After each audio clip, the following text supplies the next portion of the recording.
चूहा अभी आहत के पंजरे तक पहुंचा ही था कि अचानक उसके पीछे मॉन्स्टर किंग नमूदार हो गया।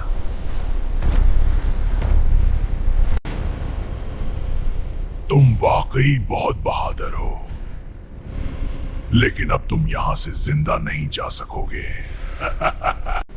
अगर मैंने जल्दी कुछ ना किया तो हम दोनों फंस जाएंगे।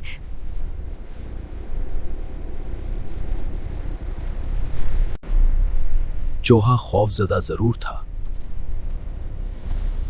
मगर उसका दिमाग तेजी से काम कर रहा था।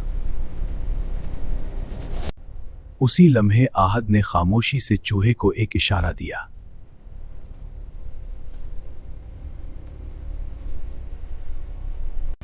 जंजीरों का ताला उस नीली रोशनी से खुलता है।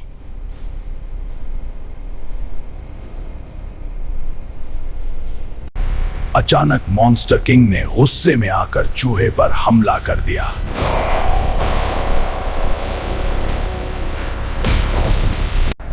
तुम मेरे राज कभी बाहर नहीं ले जा सकते।